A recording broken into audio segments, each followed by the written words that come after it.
नमस्कार। दादी नानी की कहानियों के इस खुले मंच पर फिर एक बार आपका स्वागत है। आज की कहानी है धूत सेठ।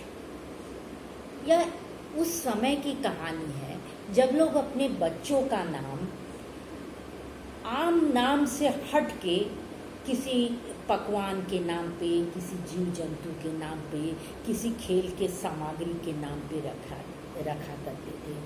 मसलन तोता, मैना, पूड़ी, कचौड़ी, लड्डू इत्यादि। गुल्ली डंडा भी उसी जमाने के पौध हैं। गुल्ली डंडा के पिता गांव में रहा करते थे और थोड़ी बहुत उनके पास जमीन थी जिस पर वो खेती किया करते थे। गुल्ली डंडा का आपस में बहुत प्रेम था। जब भी कोई उन्हें कुछ देने को कहता तो डंडा कहता गुल्लिया से पूछना और गुल्ली कहता डंडा से पूछना, यानी दोनों एक दूसरे से पूछे बिना कोई काम नहीं करते थे। घर के जितने बड़े बुजुर्ग लोग थे उनकी इन बातों से बड़े ही प्रसन्न थे कि दोनों भाई में बहुत प्रेम है। लेकिन जो उनके हम उम्र मित्र थे वो हमेशा कहा करते थे इनका नाम है गुल्ली डंडा, और इन्हें हमेशा चिढ़ाया करते थे गुलिया से पूछना, डंडा से पूछना, है ना। तो ऐसे समय गुजरता गया। गुल्ली डंडा भी बड़े हो गए और पिताजी उनके धीरे धीरे बूढ़े होने लगे। तो हुआ कि अब कहीं कोई काम देखा जाए जिससे घर का खाना खर्ची चल सके। तो दोनों ने एक सेठ के यहाँ नौकरी कर। सेठ का कपड़े का दुकान था। उस कपड़े के दुकान में इन्हें 8 बजे सुबह से लेके 8 बजे रात तक बैठना था और पूरा काम उसमें जो भी ग्राहक आते हैं उन्हें दिखाना, कपड़ा देना, काटना, ये सारा काम उन्हीं का था। पहले दिन जब सेठ उन्हें लेके गया दुकान पर तो उन्होंने बड़े लगन और मेहनत से काम किया। जब सेठ वापस आया तो उसने बोला कि भाई काम तो तुमने देख ले लो, अब बताओ कितना पैसा लेगा। फिर वही बात शुरू हो गई, गुलिया से पूछना, डंडा से पूछना। सेठ था चालाक, वो समझ गया।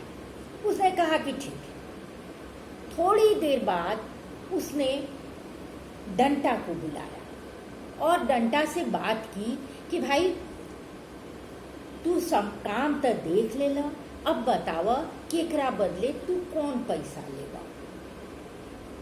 इसके साथ साथ वो उसे दूसरे बातों में उलझाए रखा।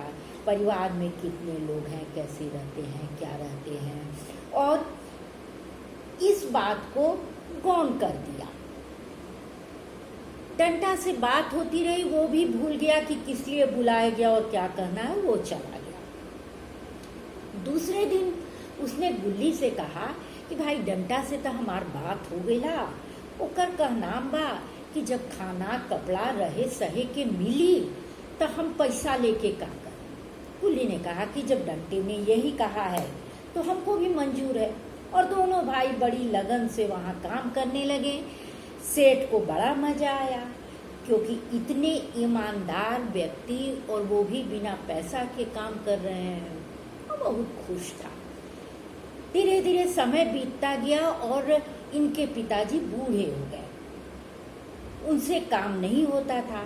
उन्होंने ददन नाम के एक लड़के को गांव से भेजा कि जाके गुल्ली और डंडा को खबर करो और कुछ पैसे मांग के ले आओ जिससे मेरा इलाज सही ढंग से हो सके। ददन जब वहां पहुंचा तो उसे सारी बातों का पता चल गया। ददन ने सोचा कि अब क्या किया जाए, तो उसने गुल्ली और डंडा को बैठा के इस बात को समझाया और बोला कि अब हम कुछ करते हैं। उसने सेठ से कहा कि इन दोनों के पिताजी गांव में बहुत बीमार हैं, अब वो जाना चाहते हैं। अब मैं इन दोनों को लेके वहां जाऊंगा ताकि पिताजी की ये देखभाल कर सके, और वहां एक साहूकार है जो यहाँ से ज्यादा पैसा देके इनको रखना चाहता है क्योंकि इतना ईमानदार व्यक्ति अब गांव में भी नहीं है। सेठ को बड़ी परेशानी हुई कि इतने ईमानदार व्यक्ति को खो देगा थोड़े से पैसे के लिए। उसने अंत में कहा कि अच्छा ठीक है, मैं भी इन लोगों को जो पैसा साहूकार देगा उतना पैसा दूंगा, अभी तुम इनको ले जाओ, लेकिन इन्हें कहना कि ये जरूर काम पर आ जाए। और यही हुआ। गुल्ली डंडा घर गए और घर से जब वापस आए तो सेठ ने उन्हें उचित मजदूरी देकर अपने दुकान पर काम करने के लिए रख लिया।